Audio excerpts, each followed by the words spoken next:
인요한이 떠벌린 얘기예요. 네. 윤석열과 한남동 관저에서 술을 먹는데 윤석열이 당뇨가 있어서 소맥 말아 먹는 걸 이제 잘 못하고 독주를 마시기 시작했대요. 그래서 즐겨 마시는 게 수정방이라는 아주 비싼 중국 술인데 소매가 25만 원 정도 될 건데.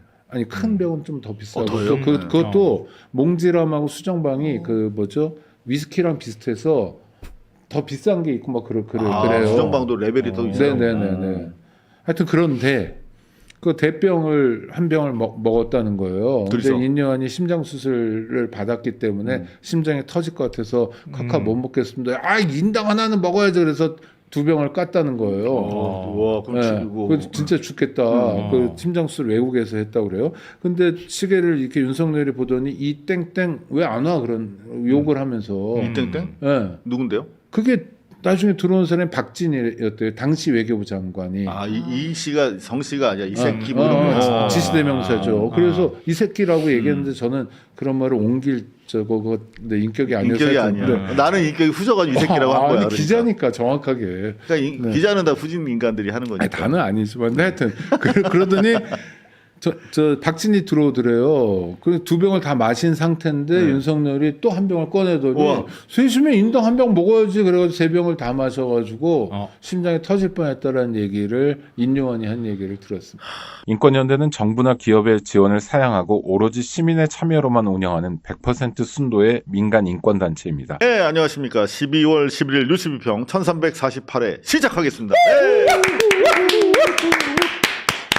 네, 오차일 국장님. 안녕하세요. 안녕하세요. 네. 이렇게 방송을 이렇게 장난스럽게 하시니까 장난이 아니라 네, 기쁜 마음에 톤이 네. 올라왔었습니다. 안녕하세요. 목요일 기다리고 있습니다.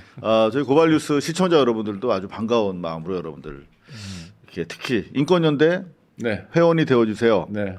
감사합니다. 그거 실제로 이렇게 부착하고 다니시면 많이 좀 회원이 효과는 증가되나요? 없는데요. 그래도 혹시나 하는 마음으로. 혹시나가 중요합니다. 네, 인권연대에 대해서 간단하게 한 말씀 소개해 주세요. 1999년 이래 지금 간단하지 않잖아 그렇게 하면. 되지 않고 열심히 인권운동만 해요. 자, 김성환 평론가님 나오셨습니다. 안녕하십니까. 네, 예. 제가 근래 들어서 제일 많이 웃은 것 같아요. 네, 잘 근래 안 들어서? 웃거든요. 예, 웃을 일이 별로 없는데 그래요? 저 오창훈 국장님 사랑합니다. 아니 두 분을 딱 이렇게 보면 이렇게. 방송 전에 사실 네. 그걸 방송을 해야 돼. 이 티키타카가 약간 몸짓도 그렇고 톰 앤 제리 같은 느낌이 있어요. 톰보다는 거기에 그 왜 불독 있지. 네, 김지영 아나운서입니다. 네, 반갑습니다, 여러분. 안녕하세요. 네. 갑자기 쳐져버리네 방송이. 좀 살려주실 줄 알았는데. 이것도 스킬 같아요. 네. 네, 차분해지네요 시작해야 갑자기. 되니까요. 네. 뭘 시작하시려고? 그만하십시오. 네. 자, 일단 인사들 좀 네. 나누겠습니다. 지금 뭐 망해가는 부산 왜 갑자기 나왔을까? 해수부 장관 못 벗으셨다고. 자, 그럼 해수부 장관 얘기부터 하시죠. 자, 먼저 KBS. 이 대통령 전재수 해수부 장관 사의 수용 절차에 따라 처리. 자, 혹시 저 PD님들 그 사의 수용됐다. 사의는 수용됐어요. 근데 사표 수리는 아직 안 된 걸로 알고 있는데, 일단 뭐 청와대 제가 취재를 해보니까 뭐 일단 사의는 수용한다. 절차가 남았다. 그래서 오늘 내로 사표가 수리될 거다 이렇게 얘기를 하고 있는데요. 일단 많은 분들이 이제 기자회견을 보셨을 것 같아요. 어떻게 보셨어요, 기자회견? 그 귀국 기자회견. 어느 분이 먼저 말씀하실래요? 먼저 말씀하시죠. 말하시기 싫으면 김성환 평론가님 먼저 하시죠. 네네. 저는 말씀하세요. 미국에서부터 전재수 장관이 굉장히 다부지게 단호하게 이야기를 했어요. 대반전이 있을 거다. 네네. 그래서 저는 뭐 그 정도라면 이를테면 먼지를 좀 뭐 때라도 묻히거나 했으면 그렇게 얘기하기는 어려운 거고 설명을 할 텐데 설명조차 없었거든요. 그리고 뭐 근데 귀국 기자회견에서는 뭐 일부 그 톤은 또 높아졌는데 마찬가지로 추가적인 설명은 없었어요. 근데 대반전 말씀을 하시더니 바로 부산발 국제신문에 사표 수리됐다고요. 네. 이건 전 장관이라고 저기가 표기를 하겠습니다. 아니, 계속 전 장관이세요 이분은. 네, 네. 그러네요. 그러네. 네. 네. 지금 우리가 농담할 계제입니까? 죄송합니다. 아 죄송합니다. 이거 뭐 이렇게 정색을 하고 또 이렇게 이거 우리가 밝게 넘어가야 됩니다. 이거 아무것도 아니에요. 뭐 문제 없으시다고 했으니까 돌아오실 거라고 저는 보는데 우리 김성환 평론가님도 국제신문 보셨죠? 국제신문을 못 봤어요. 그럼 제가 일단 정리해 드릴 테니까 한번 코멘트 해주세요. 요 기사인데요. 전재수 통일교 부산 행사 당일 부산 북구의 한 성당에서 미사 중이었다. 라면서 사진을 공개하셨습니다. 자, 지금까지 이제 특검과 조선일보 그리고 뉴스토마토 등을 통해서 공개된 전재수 전 장관의 혐의와 관련된 팩트는 4가지였거든요. 이제 첫 번째 하나하나 정리를 해보겠습니다. 첫 번째는 알리바이와 관련해서 부산 5지구 행사장에서 한 600명 모인 가운데 연설을 했다 하는 겁니다. 근데 바로 국제신문에서 전재수 전 장관의 공항 기자회견 직후에 바로 기사가 출고가 됐습니다. 요게 부산에 있는 한 60년 된 성당에서 구포성당이죠. 네, 구포성당. 나왔어요. 네. 구포성당에서 이제 뭐라 그러죠? 이런 거를 이제 뭐 축하 파티, 축하 연 미사. 미사 네. 미사는 11시에 있고요. 11시 네. 미사 끝나고 12시부터 이 옆에 계신 분이 부산 교구장인 주교님이거든요. 그렇군요. 그 주교님이고 그 뒤에 시계도 있잖아요. 네네. 12시. 알리바이가 확실해. 확실해. 그러니까 알리바이를 만드는데 일부러 이렇게 찍어놨나? 그 지역의 주교는 네. 저 마산교구와 부산교구가 있어가지고 부산 울산 지역을 아우르는 그러니까 서울에 옛날에 김수환 추기경 같은 위상을 갖는 분이에요. 그러니까 이분을 모셔다가 알리바이 만들기 굉장히 어렵고 그 옆에 계신 분은 누구냐면 구포성당 주임 신부예요. 그러니까 이게 꼭 책받침 같은 카라가 안 보이는데 손 사이 하얀색이 보이죠? 로만 카라가 네, 로만 카라가 손에 딱 보입니다. 이렇게, 그리고 옆에 신부님이시네. 계신 분은 누군지 모르겠는데 제가 추정컨대 아마 구포성당 신자 회장, 평신도 회장일 것 같아요. 그러니까 저 교회로 따지면 이제 장로님. 네네 장로님 중에 대표 장로님 네네. 뭐 이런 분이죠. 그래서 K까지 이렇게 놓고 해가지고 알리바이 사진으로는 완벽한데요. 이거 AI로도 이렇게 못 만들 것 같아요. 자, AI는 일단 할 수 있을 것 같은데. 가장 중요한 게 1차적으로 부산 통일교 5지구 행사장 600명 앞에서 연설을 했다. 근데 연설 사진도 공개가 되지 않았어요. 진술 자체가 허술했지 않습니까? 그런데 가장 아주 킬링 알리바이가 제시가 됐고 이어서 이제 국제신문의 단독 보도에 따르면 해저터널 같은 경우에는 일관되게 반대해 왔는데 말이 되냐. 그리고 마지막으로 이제 그 4천만 원 그리고 까르띠에와 불가리 시계 이거는 일단 유출된 진술 자체가 18년에서 20년 사이라고 시기도 특정이 안 된 진술이었단 말이에요. 네. 그런데 돈과 시계 보냈으면 보낸 증거 까면 인정하겠다 이런 상황이 제기가 됐어요. 자, 요 정도면은 전 장관께서 돌아오실 수 있을 거라고 볼 수도 있겠어요. 아니 저는 사표 수리까지 됐으니까 장관직에 복귀하는 건 좀 아닌 것 같고. 그렇죠. 어떤 그러나 공적 지금 무대로. 현역 국회의원이고 그다음에 부산시장 출마설이 많은데 이건 뭐 그야말로 정면 돌파고 또 하나는 이 윤영호 통일교 2인자였던 사람 그 사람이 어떤 의도로 이렇게 말을 퍼뜨린 거고 또 이게 어떤 경로로 어떻게 나왔는지 우리가 확인해 봐야 되겠습니다만 누군가가 특정한 의도를 가지고 멀쩡한 정치인을 모략했다는 거잖아요. 네. 전 이에 대한 책임은 좀 반드시 물었으면 좋겠어요. 어떤 방식으로 물을 수 있을까요? 그게 기본적으로 언론을 통해서 보도가 되는 부분은 이게 이제 결국 표현의 자유와 국민의 알 권리라고 하는 언론의 일종의 오랫동안 유지되어 온 연제인데 그것 때문에 못 들어. 아니 그러니까 수사를 해도. 이상호 기자가 네네. MBC에 계실 때도 마찬가지지만 MBC에 그런 제보가 왔단 말이에요. 네. 그럼 언론 입장에서 보도 안 할 수 없죠. 왜냐하면 말로 되어 있으니까. 그러니까 구체적인 증거, 뭐 장부라든지 이런 걸 봤더라도 사실 그게 진짜인지 아닌지 모르는 상황인데 하여튼 구체적으로 이런 제보가 왔을 때 언론이 보도 안 할 도리는 없을 것 같아요. 왜냐하면 이게 굉장히 특종에다가 뭐 그러니까 그래서 보도한다 쳐요.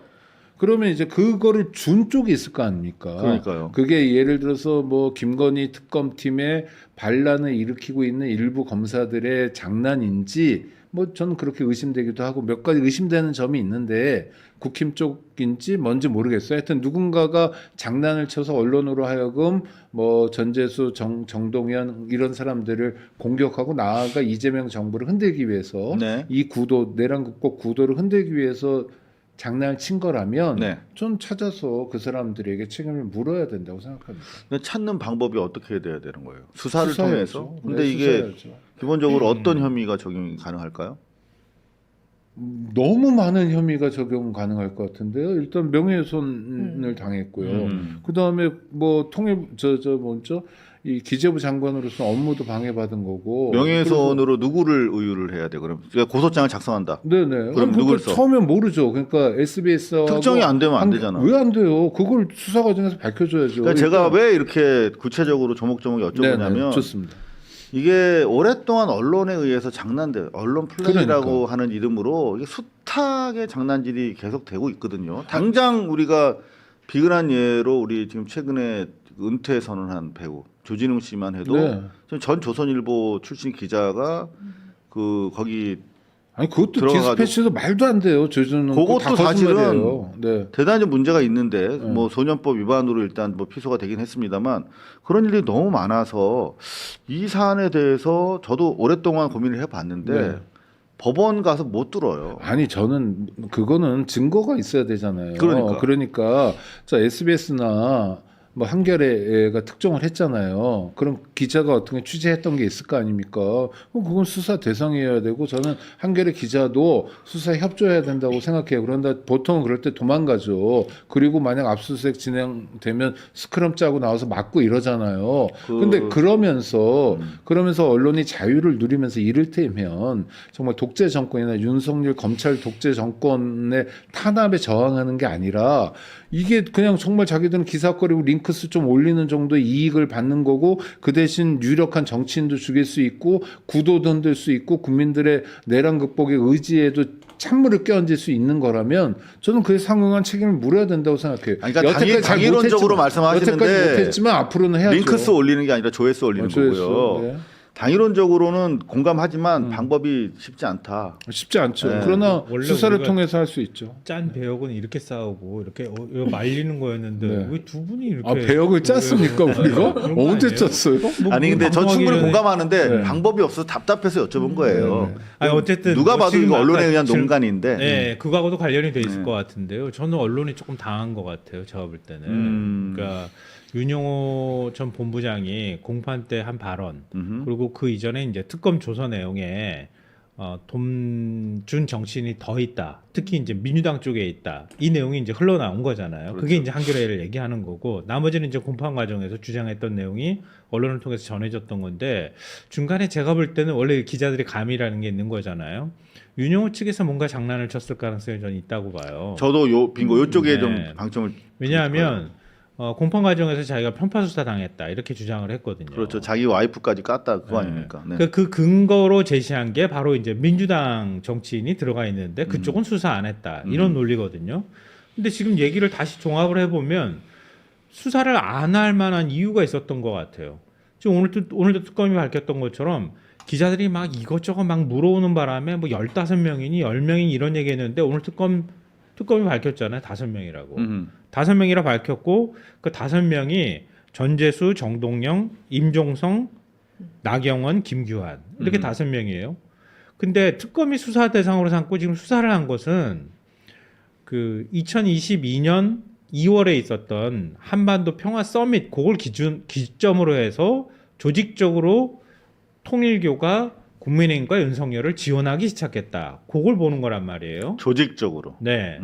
그 이후에 이제 권성동이 돈 받고 뭐 김건희한테 선물 가고 뭐 이런 과정들이 있었던 거란 말이에요. 그리고 김건희가 고맙다 통일교회 이렇게 연락을 건진을 통해서 하는 이런 과정들이 있었던 거고 그 서밋 전까지만 해도 통일교는 양쪽에 양다리를 걸치려고 여러 가지 시도들을 했다. 이런 거예요. 그냥 특검이 주시하고 본 거는 조직적인 개입이 있었느냐 없었느냐 이걸 보면 이게 5명을 수사했느냐 안 했느냐가 나온단 말이에요. 맞습니다. 그러니까 지금 통상적인 뭐 대정치권 로비 로비이냐 아니면 조직적으로 뭔가를 네. 범행이냐. 우리가 심각하다고 그런 본 부분에. 거는 조직적인 로비였단 말이에요. 우리 조직적으로 당원들을 가입시키는 과정, 그리고 조직적인 판단과 이 한학자 총재가 개입하라고 지시를 하고 거기에 조직적으로 후원을 하고 그리고 난 다음에 자기 이권에 해당되는 청탁을 ODA 자금 청탁을 하고 그게 일부 실현이 되고 이런 그 과정이 과정에서 있었다는 대규모 거잖아요. 인력이 동원이 돼서 네. 근데 그 전에 5명은 다 그 훨씬 전의 일이에요. 맞습니다. 18년 그들의 말 맞다나 20년 사이에 결과적으로 저 역시 이윤 씨에 의한 언론 플레이가 이른바 검찰과의 이렇게 그 배팅, 플리 바게닝 과정에서 뭔가 이제 그 불협화음이 생겼고 그래서 이제 폭탄을 매설해 놓은 거예요. 언론 쪽에다가. 그런데 결과적으로 대통령이 그래? 살짝 흘리면 어떻게 뭔가 자기 어떤 수사가 조정될 줄 알았는데 대통령이 확 받아버린 거지 그냥. 그래? 여야 막론하고 지휘 고하 막론하고 그냥 다 수사해. 이렇게 돼버리니까 아이고 망했네. 그래서 결국 어제 결심 아무 말도 안 공판에서 하네요. 항고해버렸어요. 일부 언론에 따르면 예고가 돼 있었는데 결국 그런 거 아닌가 이렇게 그러니까 두 보는 게 가지가 맞겠네요. 맞물린 거예요. 언론이 볼 때는 그쪽 설명을 듣더라도 민주당에 어쨌든 수사 대상이 될 만한 사람이 있는데 민주당은 수사 안 했으니 이건 편파 수사 프레임으로 걸기 딱 좋은 아이템이 된 거예요. 그래서 특검이 그동안에 진술을 8월 달에 받고 난 다음에도 계속 움켜쥐고 있었던 거다. 민주당을 봐주기 위해서. 그런 식의 합리적 추론을 하면서 프레임을 만들기 되게 좋았다. 언론이 먹기가 굉장히 좋은 그렇지. 먹잇감이었다. 결과적으로 근데 사건 네. 번호가 다 부여가 돼 있었다는 거 아니겠습니까? 예. 그건 그리고 빼박인 이제 거지. 어제 네. 한국일보가 보도한 걸 보면 이제 그 특검이 수사를 나중에 이제 사건 번호 부여가지고 넘겨주면 되겠다 이렇게 판단한 거에는 윤영호가 말끝을 계속 흐렸다는 거예요. 뭐만 한 것 같다. 뭐 우리가 일반적으로 기사 쓸 때 알려졌다 이런 식으로 그렇게 말을 뒤끝을 흐렸다는 거예요. 이 얘기는 그건 굉장히 중요한 건데 신뢰할 수 없는 거죠, 그럼. 전재수 장관 문제하고도 연결이 되는 거예요. 아까 2018년 9월 10일 날 전재수 장관이 천정국 방문했다고 주장했던 당일날 부산에서 미사를 하고 있었다 이렇게 얘기를 한단 말이에요. 그럼 윤영호가 직접 전재수 장관의 행위를 보지 못했다는 얘기가 될 수 있어요. 맞습니다. 누군가가 전문이야 보고- 누군가한테 막연하게 들은 거야. 부산 지구장이 올렸든 아니면 누군가가 뭔가를 오버해서 올렸든 보고서를 올린 걸 자기가 봤던 걸 얘기했을 가능성이 있단 말이에요. 그렇죠. 근데 이제 한겨레 보도가 일흥 이거 약간 좀 정확도가 있는 거 아니야라고 우리가 잠깐이라도 신뢰할 수밖에 없었던 것은 윤영호의 진술이랑 소위 말하면 한학자한테 올라갔다라고 하는 내부 보고서가 일치했다. 보고서랑 일치됐다. 근데 알고 보니까 이게 하나인 거야. 한학자한테 올라갔다라고 하는 그렇지, 부실한 그렇지. 보고서 하나를 윤영호도 보고 얘기한 거야. 그러니까 같을 자기가 수밖에 없지. 윤석열 캠프 쪽하고 연결을 한 거는 자기가 직접 해서 자기 부인이 돈을 뺏어 주고 그렇죠. 그거는 이제 선물을 행위자니까. 만들어서 주고 네. 이런 과정들이 있었으니까 자기가 그 공범이 되는 거란 말이에요. 근데 지금 얘기 나오는 거는 자기가 직접 그 행위의 주체가 되지 않았을 가능성이 있다고 하는 거예요. 그래 특검이 보기에도 이게 뭐지? 보지 않은 것 같은데 그러니까 큰 틀 안에서 직접 연관성 그러니까 조직적 범죄와 관계가 없다고 하는 거하고 그리고 이제 윤영호의 발언을 볼 때 이걸 어디까지 신뢰할 것인가 이런 것에 대한 판단이 있었다는 거잖아요. 그래서 안 넘긴 건데 결국 언론에서 보도할 때는 한쪽 봐줬다 이런 프레임으로 몰고 갔는데 윤영호가 나중에 보니까 이재명 대통령 태도도 보고 결심으로 딱 들어갔는데 이건 내가 나를 찌르는 칼이 된 것 같아. 그렇지. 왜냐하면 민주당한테 돈 줬다고 하면 경찰이 또 자기 수사해야 되잖아. 그렇지. 그 확인하면은 또 다른 혐의를 적용할 거 아니야. 그렇지. 추가되는 거지. 그리고 통일교 수사가 대충 여기서 미봉되는 게 아니라 계속 가는 커지는 거지. 예. 윤용호 입장에서는 특검이 결심 공판 때 얘기했잖아요. 그동안에 수사 협조해가지고 감형 좀 해줬으면 좋겠고 보석으로 좀 풀어줬으면 좋겠어요. 그리고 제가 볼 땐 징역 4년 구형은 너무 적어 이거. 훨씬 중형으로 구형해도 되는 거란 말이에요. 그냥 형량이 고맙다고 훨씬 높아도 그랬어야 돼. 돼. 거기서. 개인적으로. 아니 특검이 하여튼, 그렇게 하는데 자기가 지금 일을 만들어놨잖아. 맞습니다. 네. 네, 잠깐 네. 저도 짧게 어쩌려고요? 말하려고요. 아니 그러니까 네? 아니 윤영호 작품 맞는데 네. 윤영호만의 작품이 아닐 가능성도 들여다봐야 된다. 그럼 누구 또 누구? 아니 저는 김건희 특검 안에 와 있는 검사들 작품도 아. 좀 보인다는 거예요. 안 왜냐하면 그래도 윤영호가 맞아. 통일교 2인자로서 상당한 실력자이고 뭐 부인도 같이 통일교를 조락펴락하는 사람인 건 맞는데 이렇게 이 순도 높은 언론 플레이까지 딱딱 맞춰서 할 수 있는 정도의 실력이 있을까? 또 하나는 맞아요. 윤영호는 지금 그물에 포획된 존재거든요. 그러면 누구 윤영호의 다른 측근 또는 뭐 이런 사람들을 통해서 언론 작업을 해야 되는데 아니 한겨레나 SBS 기자가 그 누군지도 모르면서 사실 그 되게 어렵거든요. 그러니까 평소에 신뢰관계가 구축돼 있어야 이게 기사화까지가 돼요. 그렇죠. 신뢰관계가 구축돼 있고 언론을 이런 국면에서 매번 잘 활용하는 건 사실 검사들의 몫이거든요. 일상적인 거니까. 그래서 시작은 윤영호가 했으나 확산이나 요 방향을 틀면서 구체적으로 저격은 내란 특검에 와 있는 검사들이 할 가능성도 있으니 그 가능성도 그거는 같이 있을 수 들여다보자라는 겁니다. 내란 특검이요, 김건희 특검이. 아 김건희 특검 죄송합니다. 아, 제가 아까부터 근데 그걸 가지고 링크스 김건희 특검이 아닌 내란 특검 이런 일단 꼬투리로 김건희 죄송합니다. 특검이 중요한 게 지난번에 한번 물갈이 했잖아. 이러다가 지난번에 다음에는 검사들이 왜 근데도 검사를 아직까지 그럼요. 이게 잔재가 남아 있는 예, 거라고 그럼요. 의심할 수밖에 없네. 아이 검사는 검사예요. 네. 그러니까 이것저것에서 언론 플레이를 했을 가능성이 자, 있는 언론 플레이의 최고봉을 제가 하나 보여드리려고 그래요. 뭐요? 야, 이게 바로 언론 플레이다. 뭐죠? 자, 문화일보. 이 대통령 공직자 중 극소수가 물 흐려. 네. 이거는 자. 전재수를 보고 하는 것처럼 보이네요. 그렇죠? 이 대통령 그다음 사진도 네네. 와. 사진도. 공직자들 열심히 하시려고 하는 것 알아. 여기까지 좋아. 네네. 전재수 허위 사실에 근거한 의혹을 밝히겠다 사퇴. 자, 저는 이 기사를 오늘 제가 아마 새벽 6시부터 일정을 시작해서 지금까지 화장실 갔다 온 거 빼고는 계속 신문을 보고 있었거든요. 기사를. 가장 골 때리는 기사야. 요거 말고도 한 10대 개 더 있어요. 골 때리는 거는. 시간만 주시면 제가 골 때리는 뉴스 한 10개 딱 해드리겠는데 난 이게 제일 골 때렸어요. 이게 뭐냐면 속보래 또 대통령이 공직자 중 극소수가 물으는데 뭔가 봤더니 대통령이 오늘 대한민국 역사상 최초로 각 부처별 업무 보고 6개월 업무 보고를 받고 내년 업무 계획까지 듣는 소위 말하면 국무회의도 아니야 이거는 그야말로 맞아요. 국정회의를 실시간으로 생방송했어. 그 단군 이래 처음이거든요. 너무 재밌었어. 이 얘기 좀 이따 드릴 건데 제 말씀은 뭐냐면 이 부처 보고 업무 보고 자리에서 한 말이야. 압도적 다수가 열심히 일하고 있는데 소수가 물을 흐린다.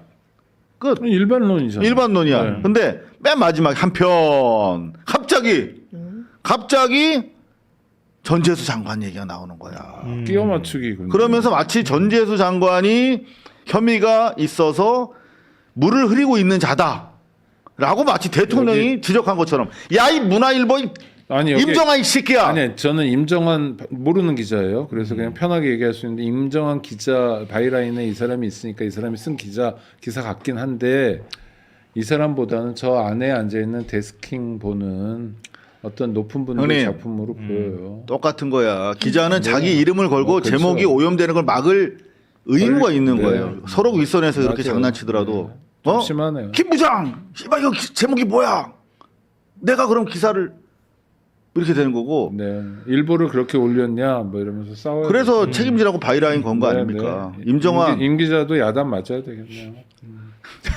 아니 저는 임 기자 도라는 건 뭐야? 그럼 내가 형님을 야단쳤다는 거야? 아니 그거 뭐야 그러면 또? 저 마음 되게 오늘 뭐 복잡하네 머리가. 동일 씨 하신 거 이상호랑 싸우면 안 되겠다 이거밖에 없어요. 죄송합니다. 네, 자, 저도 죄송합니다. 그럼 이거 마무리 요걸로 질게요. 연합뉴스. 경찰 통일교 민주당 지원 의혹 전담팀 수사 오케이. 공소시효 고려. 네, 경찰청 중대범죄 수사과 내부의 편성 배당 동시에 바로 수사 착수. 네. 와 이게 대통령이 한마디 하니까 이제 김건희 특검에서도 사실 좀 신경이 쓰였고 좀 짜증 났었던 부분이 있었단 말이에요. 언론 플레이가 계속 들어오니까. 그렇죠. 오케이. 그러면서 바로 어제 오후 30분에 바로 그냥 인편으로 보냈대. 그래서 경찰청 네. 중대범죄수사과에서 특별 전담 수사팀 편성해서 바로 지금 뭐 자료 검토부터 지금 시작이 됐다고 합니다. 김건희 특검은 KT라고 광화문에 네. 있잖아요. 세종문화에 네, 건너면 네. 경찰청 아시는 것처럼 서대문이어가지고 뭐 지하철로 한 정거장밖에 안 됩니다. 괜한 얘기였습니다. 뭐 TV에서 교통방송 하세요? 쏘리.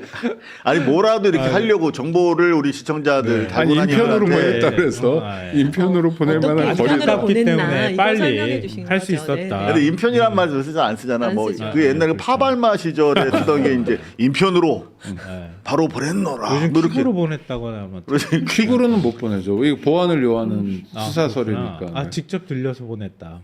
직접 그러니까 공무원이 가지고 간 거죠. 네, 알겠습니다.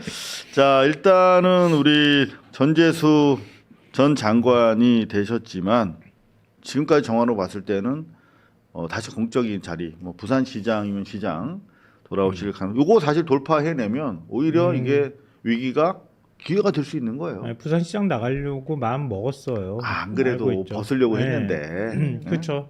그러니까 몇 달 좀 더 빨리 벗느냐 아니냐의 차이인데 차라리 지금 벗고 경찰 수사에 적극적으로 협조하는 모습을 보이면서 지금 뭐 그 아까 사진 공개가 된 것처럼 이런 것들이 좀 더 나아진다고 하면 이 허위 사실이다 뭐 이런 것들이 증명이 될 가능성이 있죠. 그러니까 위기가 기회가 될 그러니까 수 있죠. 전재수 의원이 국회의원 3번 하면서 사실 결단하는 순간이 나름 있었을 거예요. 계속 그렇죠. 그렇죠. 뭐 초선 때부터 있었을 텐데 대중이 기억하는 장면은 없잖아요. 그렇지. 근데 요번에 전재수 장관이 딱 얘기하고 정말 딱 잘라 말하고 들어와가지고 나 장관 그만두겠다. 그리고 자유로운 상태에서 내 누명 벗겠다. 그리고 대통령에게 누가 되지 그렇죠. 않았으면 좋겠다. 그 사실은 우리가 바라는 게 그거거든요. 누가 되지는 마라 니들이 도움은 안 되더라도. 그런데 전 장관 정확히 하나 둘 셋이 다 결단의 결과예요. 이러면은 업그레이드가 되거든요. 정치인. 맞습니다. 야, 이 사람은 결단하네. 사실 이재명 대통령의 삶 자체가 위기와 결단의 연속이었잖아요. 그렇죠. 그러면서 네. 사실 많은 사람들이 혹시 받았나? 뭐 혹시 뭐 했나? 했다가 아니네. 그러면서 또 다시 이렇게 탁 그 사지에서 이렇게 살아서 올라오고 하면서 어느 순간 나도 응원하게 되는 사실 그런 면이 있었는데 정치인 전재수도 나름대로 그동안 뭐 힘든 지점이 있었겠습니다만 어쩌면 일생일대 가장 많은 사람들이 지켜보는 가운데 이제 위기를 어떻게 극복해내느냐에 따라서 이제 훨씬 더 큰 정치인으로 거듭날 수도 있겠다. 아니, 그 정치부단 박지원 의원이 얘기했잖아요. 뭐라고요? 최선의 방어는 공격이다.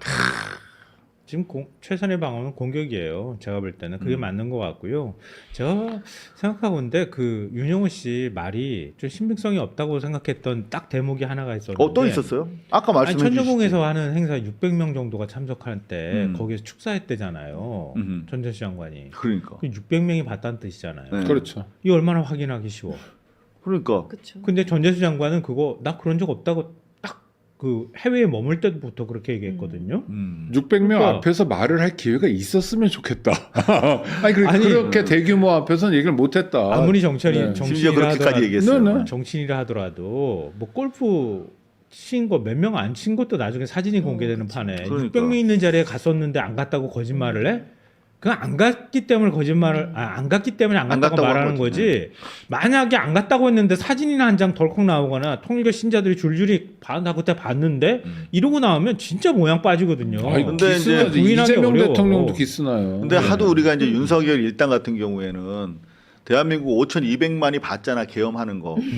근데도 뭔 소리예요? 개몽이라니까. 근데 개몽이라고 하는 걸 우리가 봐서 진짜 이게 오늘 약간 우리가 마음이 드는 부분이 있어. 방송 솔직히. 2시간 할 거예요. 얘기 끊지 말고 들어봐요. 아니 근데 좋은 게 아까 그 국제신문 사진 너무 좋잖아요. 끝났어. 손삼석 주교, 12시 15분. 주교, 그러니까 부산교 그거하고 연결이 교구장, 되는 거예요. 네, 네. 손삼석 주교가 시계 옆에 그것도 서가. 그러니까 자, 다른 그럼 기왕에 사람도 요 아니고. 얘기 여기까지 왔으니까 아니, 요 기사도 보죠. 뉴시스. 국힘 통일교 게이트 규정해 맹공 실체 밝히기 위해 특검해야. 해. 이어주세요. 하자 그래. 네. 까먹었잖아요.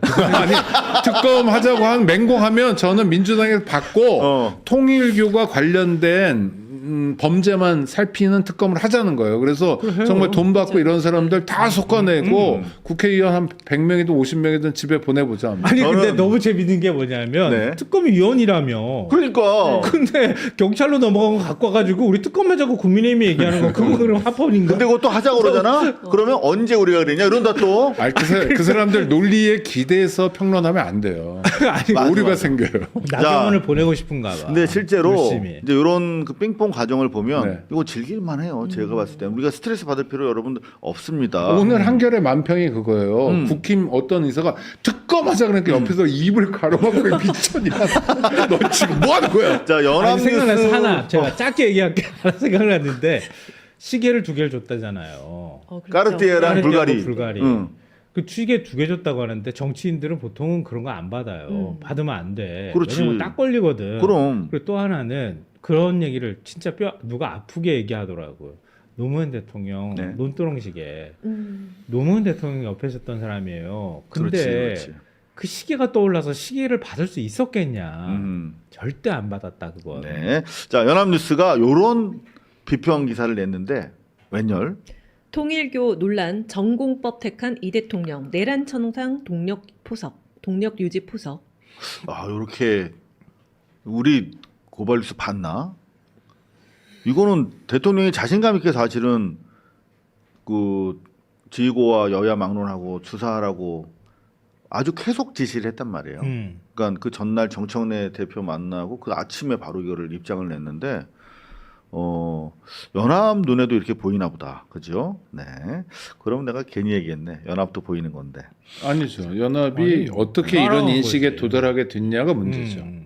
어떻게 고발뉴스 도달했어? 고발뉴스를 따라간 거죠. 네. 아, 우리 때문에 그랬다는 증거는 없어요. 증거는 없죠. 그러나 네. 일반적으로 의식하게 되죠. 아니 이런 거는 그냥 네. 따라갔다고 얘기해도 그다음 미디어 돼요. 비평이나 이런 데서는 뭐 고발뉴스와 고발뉴스 아닌 게 있잖아요. 그러니까 당연히 기자로서 후배 입장에서 네, 이상하게 연합뉴스가 저희 보도 따라했다.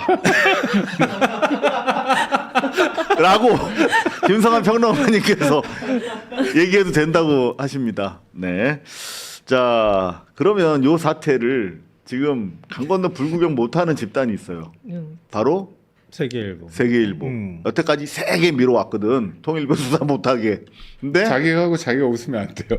안 웃었어요, 좀. 아, 그래요? 네. 여태까지 세계일보가 수사 못하게 세게 밀어왔어요. 근데 갑자기 이제 불이 확 붙어버렸어. 대충 뭐 브레이크 걸어보려고 했단 말이야. 언론 플레이를 통해서. 근데 불이 언제니 세게 붙었어. 그래서 저는 이제 오늘 세계일보가 도대체 어떻게 지면 편집을 했을까 얼마나 궁금했겠어요. 그렇죠. 그래서 제가 쫙 열어봤어. 어떻게 했니? 봤더니 자, 세계일보 오늘 자 일면인데요. 이 반도체 우물 넓게 파야 이강 도약 총력전. 반도체 우물을 파야 된대. 오늘 일면 하단은 뭐예요? 쿠팡이군요. 하다는 쿠팡 박대준 사임한 거 네네. 없어요. 야. 그래서 제가 페이지를 한참 넘겼더니 5페이지에 사면 사면에 쭉 해서 내란 재판부 얘기를 쓰는 척하다가 이거 안 쓸 수는 없잖아. 너무 세니까. 그렇죠. 여기 보면 이 종교단체 정치인 유착 의혹 여야 관계없이 엄정 수사. 배꼽으로 4단으로 네. 이렇게 배꼽 4단이란 말 잘 못 들어보셨던 용어인가요? 네, 그렇죠. 이거 요즘 잘 중간쯤에 모르죠. 있다. 요즘 네. 잘 모르죠. 네, 이렇게 음. 안 쓸 수는 없으니까 여기 위에다가 세게 쓰고 감춰놨어. 네. 참 안쓰럽네요. 네. 세계일보. 이거 안쓰러워요. 왜? 아니 그냥 이런 아니 뭐 아무리 먹고 사는 것도 중요하고 사주도 중요하지만 기자는 좀 기자다움이 있어야 되잖아요. 이상호 기자처럼. 저 그렇게 하면 제가 또 그 반박 못할 줄 알고. 아니 좀 덜하지 않을까라는. 그래도 안쓰럽다는 표현은 좀 우리 시청자들 보기에 안쓰러워 그래요? 보이네요. 네, 알겠습니다. 네, 죄송합니다. 제가 워낙 좋아하는 형님이라서 자꾸 장난을 걸게 되는 것만은 아니고요. 네, 할 만한 또 얘기가 있었습니다. 자, 그런데 부끄러웠어 저는. 이 라세이드 기자라고 프리랜서 기자거든요. 떠 기자. 근데 이 외부인이 보니까 이렇게 보이나 봐. X입니다. 네, 정치권과 통일교의 밀착은 새삼스러운 일이 아닙니다. 그런데 왜 다들 이제 와서 놀라는 척할까요? 내 말이 계속 돼 왔잖아. 이게 이제 피스링크 TV 통일교권 이게 이제 이른바 2022년에 대대적인 정치적 공세의 현장이었죠. 띵크탱크의 영상이 다 이렇게 올라와 있어. 오세훈 그리고 여기 또 누구냐? I'm 곽도영, President of 강원 도의회. My name is 장현국. President of 경기 Province Assembly, 경기도 의회 의장. I'm so pleased to be 박형중 박형준. 부산시장. Good morning. I'm Lee Chol-woo, Governor, 도지사 of 경상도. 다 이렇게 했어. 제가 참여했어 다. 제가 그 통일교 관련해서 그러니까 이게 오히려 윤의 진술보다 더 구체적인 연루 물증 아니야. 취재를 해보니까 네. 대한적십자사 총재를 그 자리에 모시려고 했대요. 그 당시에 대한적십자사 총재에게 들은 얘기입니다. 어제 강의해주고 행사 참석해주는 돈이 5억 원이었대요. 네? 5억 원. 누가요? 통일교 행사에 대한적십자사 회장이잖아요. 옛날에 총재라고 많이 불렀는데 대한적십자사 전체 대표가 있잖아요. 총재라고 불렀잖아요. 총재가 가서 연설하면 5억 준다고? 네, 연설하고 행사 참석해서 연설하는 돈이 5억이었대요. 이게 한반도 평화 서밋. 네네. 얘기하시는 그래서 거예요. 근데 이분은 안 가신 거예요. 거기 왜 왜 안 가냐고. 갔대요? 아니 돈 준다고 다 움직이나요? 5억인데. 펜스는 이상우 기자도 안 움직이잖아요. 원칙에 따라서. 근데 저한테 좀 물어봐 줬으면 좋겠어요. 그래도 올 거냐고. 그렇게 거절할 때 기분이 있어요. 그래 짜릿할 거 아니야. 내가 저희도 5억을 싹. 난 분명 히 그럴 거야. 몇 시까지 가면 돼요? 약속이 있네. 딱 이렇게. 근데 약간 짜릿할 것 같다. 내기하려 해야 될 것 같은데. 왜요? 갈까 안 갈까? 우선 안 물어보실 것 같아요. 그렇죠. 왜냐하면 기본적으로 그런 분들은 안목이 있어요. 그러네. 양성조 Governor 종정 충청도. Governor 리시종. 다 갔네. 네, 이 사람들 네, 민주당 다 사람들이네요. 다 갔네. 그러니까요. 윤의 진술보다 훨씬 더 이게 중요한 거고. 그 다음에 TV조선. 요거 한번 다시 한번 말씀드릴게요. TV조선은 2021년 10월부터 2022년 10월까지 띵크탱크 2022 포럼 1에서 5회와 평화 서밋 등 총 6회 통일교 행사를 중계한 방송을 내보냈다. 그런데요. 통일교가 이를 위해 지급한 송출료가 편당 1억 원 이상이라는 의혹은 뉴스 어디 보도로 처음 제기됐다? 이게 매체 이름이에요. 네네. 매체. 야, 편당 1억이면 6억이네요. 그리고 이거는 그럴 수 중계는 있죠, 이게. 별게 없잖아요. 그냥 카메라. 그래서 우리 가져오면 김 PD한테 돼요. 물어봤다니까. 네. 우리 중계하는데 얼마면 된다고? 300. 3만 원? 300. 뭐? 아, 500이라고 그래. 우리는 500이면 되는데 네. 1억을 넘게 받은 거. 1억 이상이면 훨씬 더 될 것 같아. 내가 봤을 때. 그러니까요. 그 적십자사 대표 와서 연설해 주는 게 5억이면 네. TV조선에 레떼루 죄송합니다. 간판이 있는데 여기서 딱 온에어 해준다? 라고 했을 때 실제 중계 실비보다는 더 줬을 거 아니야. 자, 우리 500이면 됩니다. 근데 반기문 사무총장 했던 분은 가서 또 했다고 그러더라고요. 얼마 받았을까? 그분이 그 정도 받았다고 네. 그러더라고요. 5억. 네. 맞아요. 펜스가 7억 받았다고 하니까. 네. 마이크 5, 펜스가 8억. 그때 7억. 네. 네, 7억 정도 받았다고. 보통 통일교 등 관련 행사에 대통령 레벨로 부르면 보통 5억에서 10억 줘요. 더구나 이제 통일교는 약간의 이제 정치적 부담이 있으니까 더 좋겠지. 네.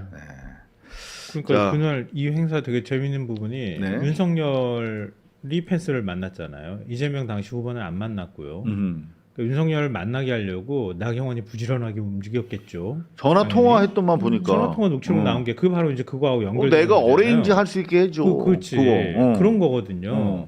근데 윤석열은 펜스가 굉장히 강경 대북론자이기 때문에 그런 거하고 맞아 떨어지는 측면이 있고 민주당 입장에서도 당시 미국에 부통령까지 한 사람이 있으니까 대선 국면인데 만나면 도움 되죠. 만나려고 노력하지 당연히 노력하는데 결혼 안 맞는 사람이니 민주당하고 성사가 안 됐고 윤석열하고 성사가 됐고 그리고 나경원이 어레인지해서 그렇게 된 건 아니고요. 모르죠. 그거 봐야지. 그 수사로 밝혀주세요. 경찰에서. 그렇죠. 특검으로 가면 되니까. 그리고 그때 공동위원장으로 이 행사를 주최하는데 참여했던 사람이 캄보디아 훈센 총리. 훈센 또 캄보디아야? 그러니까 다 통일교가 이런 행사를 기획하면서 제가 볼 때는 오히려 거꾸로 예전에 뉴스타파가 보도한 적도 있지만 이 행사를 대선 기간하고 겹치게 만들어 놓고 취임 첫 해로 만들어 놓은 이유도 있었을 것이다. 비즈니스. 종교 일치 생각을 갖고 있었기 때문에 어떤 방식으로든 영향력을 갖겠다라고 하는 것을 구상을 하고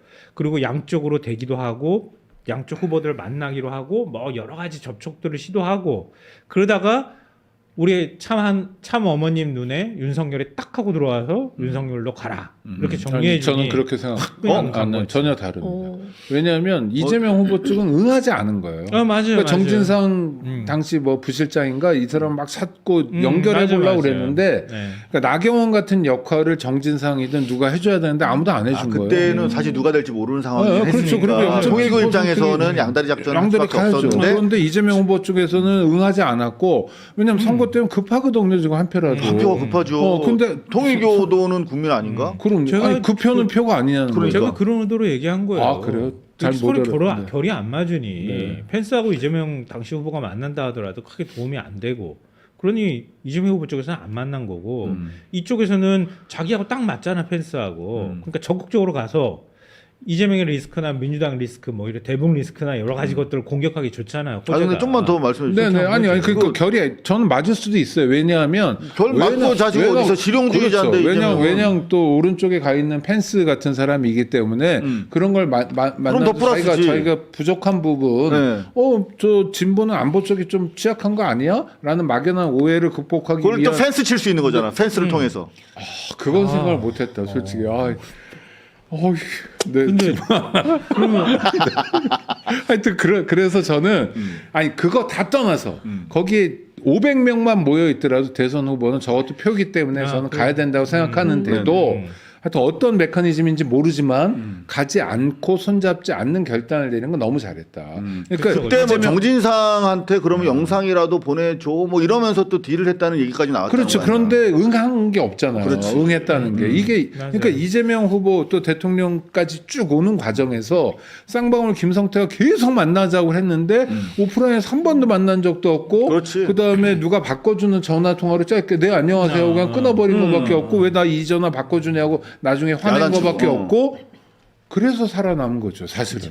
그렇죠. 너무 다행이에요. 네. 맞아요. 지금 만약 아까 얼굴에 양승조 옆에 똑같잖아요. 도지사 이재명 거버너 경기 뭐 이렇게 그러니까 뭐, 그랬어 봐요.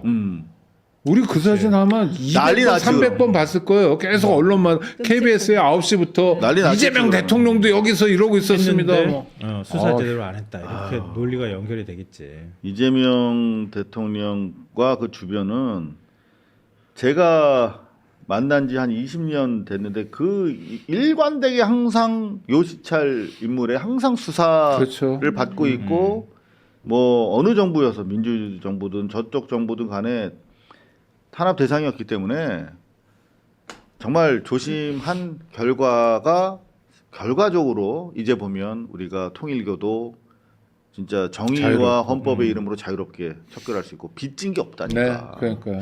자 그런데 이 통일교 얘기 요 얘기를 또 안 할 수가 없습니다. 브릿지 경제. 이준석 통일교 의혹 특검 제안 국힘 환영. 오. 좀 준석이가. 민주당도 환영했으면 좋겠어요. 다 같이 네. 하자. 내가 볼 땐 국민의힘은 생각이 없어. 아까 우리 얘기했잖아요. 네. 생각이 있으면 이렇게 반응하면 안 되지. 맞는 건 맞죠. 그럼 뭐 내랑 김건희 특검 다 합헌이라고 다 얘기하고 이제 다 수사 결과 받아들여야지 뭐. 그러니까 말이에요. 근데 준석이가 특검을 제안했다는데 준석이 신났지. 상당히 이 어떤 그 법적으로 이렇게 잘 준수하는 선수처럼 이렇게 얘기를 했는데 바로 그 시간에 또 한국경제 기사가 떴어요. 김건희 특검 이준석의 12일 출석 요구 사실상 거부 중. 지금 김건희 특검에서 얘가 되게 중요한 지금 역할을 하고 있잖아요. 그러니까 공천 개입 과정에 당시에 당 대표였기 때문에 더구나 얘가 터트렸잖아. 무슨 어느 뭐 지자체장 뭐 저기 뭐 여기 뭐 개입했다 뭐 이런 얘기를 지가 했잖아. 그렇죠. 그러니까 이게 되게 중요한 지금 인물이야. 참고인으로 시작해서 무슨 뭐 피의자가 될지 여부를 특검이 판단해야 되는 상황인데 계속 그렇게 쌩까면서 조사에 응하지 않고 있는 이유가 이거래요, 결국은. 이 대표는 또한 변호인이 현재 해외에 체류 중임을 특검에 설명하고 귀국 즉시 입회해 조사에 참여하겠다는 의사도 함께 전달했다. 아, 진짜 요거를 한 번도 못 써먹어봤네. 변호인이 해외에 있다. 신박한데요. 비슷하게 그동안에 그렇게 소환 많이 당하고 했는데. 아니 뭐 나 한 번도 요 카드를 못 아니 써봤네. 저 농구하다 아킬레스건을 다쳐서 못 온다 이런 친구는 봤잖아요. 쿠팡에 미국인. 예. 근데 야 변호인이 해외 체류 중이다. 이거는 그 자질이 있네요. 이 친구는. 그렇죠. 그러니까 이게- 열심히 농사 짓고 있는 거지. 제가 그 며칠 전에 네. 이준석 대표랑 이렇게 인사했거든요. 친해요? 방송에서 같이 이렇게 얼굴은 이렇게 알죠. 옛날에 패널로 같이 많이 나오고 그랬는데. 알죠. 이준석 개 열이세요? 그건 아니고 죄송합니다. 네. 이준석 그래가지고 만난 그렇게 적 있구나. 했는데 그때 이제 한동훈을 이제 밥도 비판을 막 드셨어요? 한 거예요. 네. 안에서 방송에서 제가 들어가기 전에 방송하는 거를 제가 지켜봤죠 밖에서. 이준석이 한동훈을 깠어. 네, 네. 요즘에 뭐 하는 걸 보면 요즘 발언들이 부쩍 많아졌잖아요. 한동훈 대표를 평가를 하더라고. 한동훈 대표는 감 떨어지길 기대하지 말고 감 나무를 심든 감 농사를 져라. 왜 그냥 꽁으로 먹으려 그러냐. 매화를 심든지. 어? 예. 매화는 뭐 자기는 아니라니까 그렇게 비판을 하던데 제가 보니까 열심히 농사를 짓고 있긴 하구나. 어찌 됐든 간에 뭐 소환을 거부를 하든 뭘 하든 간에 열심히 정치 활동하고 있잖아요. 국민의힘이 어떤 면에서 그렇게 평가하시는 거예요, 이준석을? 변호사 해외? 그러니까 그런 거 열심히 하고 있잖아요. 아니, 발버둥 치고 있잖아요. 한동훈도 열심히 해요. 무슨 뭐 먹기도 열심히 하고 뭐 가족도 열심히고 죄송합니다. 자, 걔들 얘기 그만할게요. 한동훈도 지금 계속 통보를 받고 있는데 YTN. 특검 이준석 내일 소환 통보, 한동훈 18일 재통보. 네. 지금 한동훈 같은 경우에 3회차 출석 요구서를 모두 수령했대. 뭐 한 10번인가 보냈다고 그러죠. 대부분 패문 부재로 맞아요. 돌아왔는데 처음에는 그렇게. 그럼 이쯤 되면 체포영장을 체포해야죠. 3타임 수령했는데. 예. 내란 특검이 좀 또 반가운 소식을 또 전해 왔습니다. 속보입니다. 내란 특검 한덕수 최상목 헌법재판관 미임명 직무유기 혐의 기소. 요것 때문에 우리 연락 짜증났잖아요. 그럼요. 맞아요. 너무 힘들었어요. 맞아요. 저 진짜 정말 뒤늦긴 했는데 그래 내란 특검 박수 한번 쳐주고 갑시다. 이거는 네. 이건 해야 돼. 요거 안 하고 민주주의 넘어가면 어떨까 파괴자들이야, 했거든요. 이거. 네, 맞아요. 바쁘니까 큰 것들 네. 많으니까. 하나 더 바란다면 이걸 가지고 직무유기 혐의 가지고 그냥 기소하지 말고 이거 가지고 영장 한번 더 쳤으면 좋겠는데 하는 생각도 들긴 해요. 둘 다 구속시켜야 되는데. 그러니까 어차피 뭐 인권연대인데. 네? 아니 인권연대. 그 인권연대라는 게 재판은 불구속 재판이 원칙이지만 죄질이 무겁고 한덕수처럼 도망의 염려가 높고 특히 내란의 중요 임무 종사한 사람은 감옥 안에서 관리를 해야죠. 자, 그런 의미에서 이게 왜 반인권인가요? 오해가 있으신 것 같은데요. 그런 의미에서 인권연대 간단하게 소개 좀 해주세요. 안녕하세요. 인권 단체입니다. 알겠습니다. 자, 내란 특검 관련해서 한덕수 최상목은 당연히 이제 할 일 안 했으니까 직무유기야. 근데 저는 진짜 쌤통 옛날 쌤통 노래 있었는데 갑자기 생각이 났네.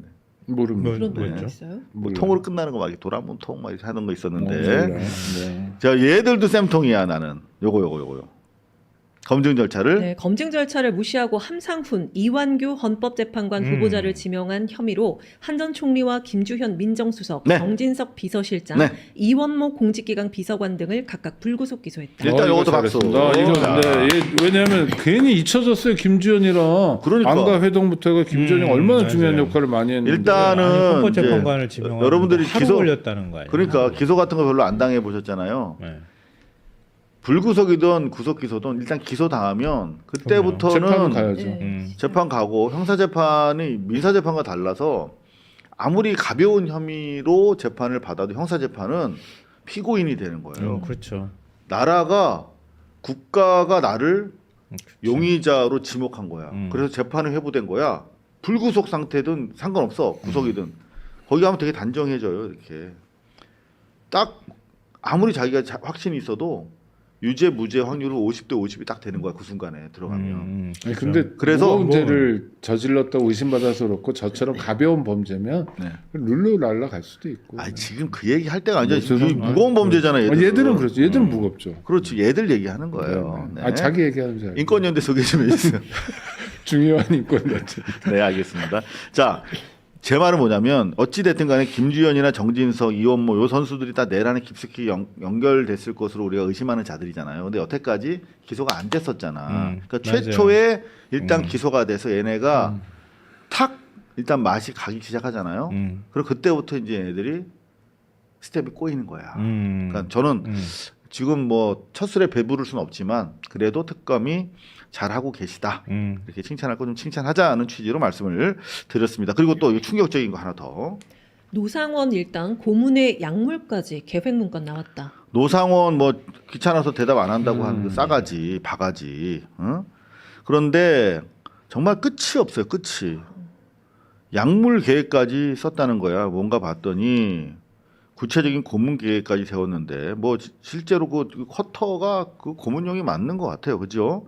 자백 유도제를 쓰려고 대표적인 약물들까지도 다 검토를 했었다라고 하는 게 드러났어요. 정말 끔찍하네요. 인간이 어디까지 추락할 수 있는 거죠?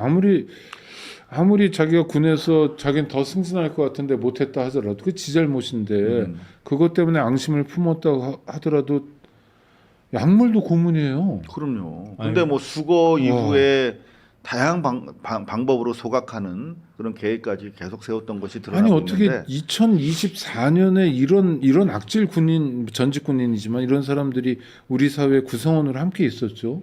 1970, 80년대라 물정 모른다고 그럼 몰라도 지금 고문이 얼마나 잘못된 건지 형사재판을 통해서 계속 확인했고 또 영화도 엄청 많잖아요. 이거 절대 우리는 고문은 안 돼. 경찰 같은 경우에 남영동 대공무실 건물을 빼앗긴 거 아닙니까? 그렇죠. 고문의 현장이기 때문에 민주화운동 기념사업회가 거기 들어가 있잖아요. 그런 대한민국에서 와 정말 정말 악질이네요. 좀 충격적입니다. 귀찮다고 말하는 노상원한테 자백 유도제 먹이면 안 될까 하는 생각을 했거든요. 그럼 굉장히 비인권적인 사람이 되는 건가요? 반인권이죠. 네. 반인권적인 사람이 되는 건가요? 저도 똑같은 생각했는데 아니 이근한도 고문하면 안 되는 거죠. 심정으로는 고문하고 싶죠. 근데 이근한도 고문하면 안 돼. 두건 씌우고 야구 방망이로. 네네. 아니 이근한 관절 뽑기를 잘했어요. 관절 뽑기 아시죠? 맞아, 팔 빠졌다는 맞아. 식으로 네, 사지를 다 뽑아놔요. 어우, 근데 진짜 노상원 한번 여기 불러서 인터뷰하고 싶네요. 카메라 다 꺼놓고.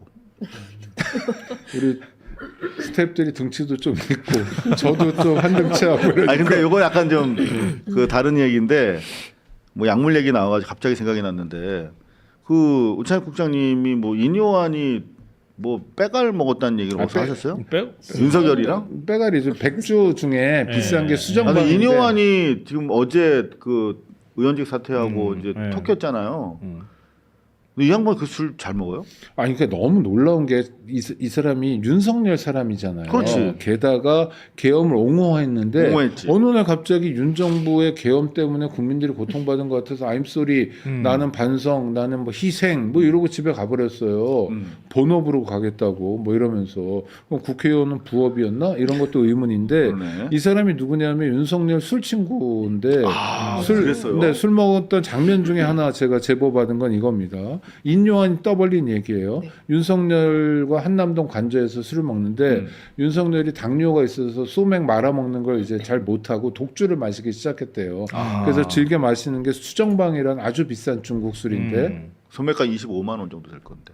아니 큰 병은 좀 더 비싸고 더요? 또 그것도 몽지람하고 수정방이 그 뭐죠 위스키랑 비슷해서 더 비싼 게 있고 막 그래요. 수정방도 레벨이 더 있어요. 네네네네.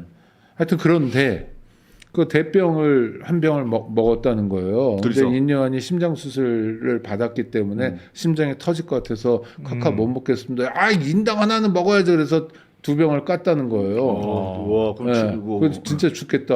그 심장 수술 외국에서 했다고 그래요. 근데 시계를 이렇게 윤석열이 보더니 이 땡땡 왜 안 와 그런 욕을 하면서. 이땡땡? 네. 누군데요? 그게 나중에 들어온 사람이 박진희였대요. 당시 외교부 장관이.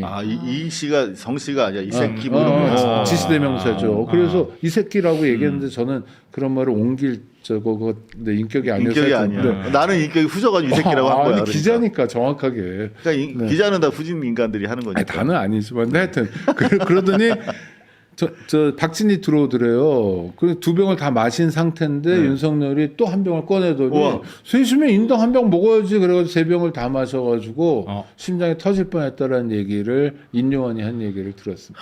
맨날 그러고 실력하고 사우나 하고 아침에 출근 안 하고 일정 빵 그래놓고 꺼내고. 윤석열 보고 나라님이라 그래? 나라님이라고 했잖아요. 일단 쓰레기 마지막으로 또 하치장 안내해드리겠습니다. 약도.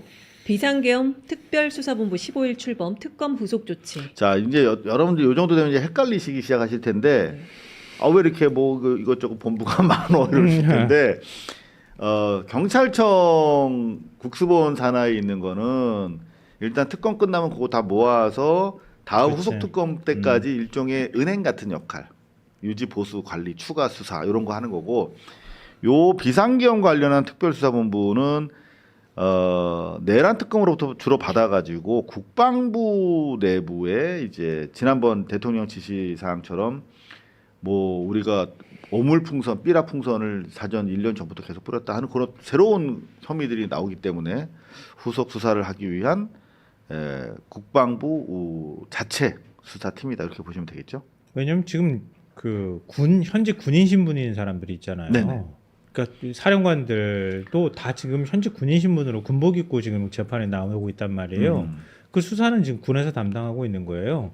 그러니까 특검에서 수사가 넘어가면 민간은 경찰로 가고 국수본으로 가고 군인은 국방부로 가서 국방부 조사본부에서 만든 특별수사본부에서 하는 거죠. 그러니까 외환 혐의와 관련돼 있는 현직 군인과 연결돼 있는 것들은 국방부 산하에 있는 특별수사본부에서 계속 수사를 하는 거죠. 그러니까 근데 군이 넘어간다 그동안 하더라고요. 내란 극복에서 굉장히 지지부진했고 안규백 장관이 취임했는데도 아쉬움이 많았어요. 그 중에 하나가 저 내란 버스 탔던 계엄 버스 탔던 법무실장. 육군 법무실장을 근신 열의를 해가지고 총리실에서 김민석 총리가 개입하지 않았습니까? 대통령이 아주 좀 예, 이례적으로 좀 강등했죠. 화났죠.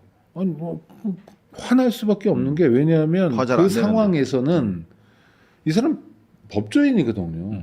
계엄 해제 요구한 다음에 한참 뒤에 계엄 버스를 탔다는 건 정말 악질이거든요. 맞아요.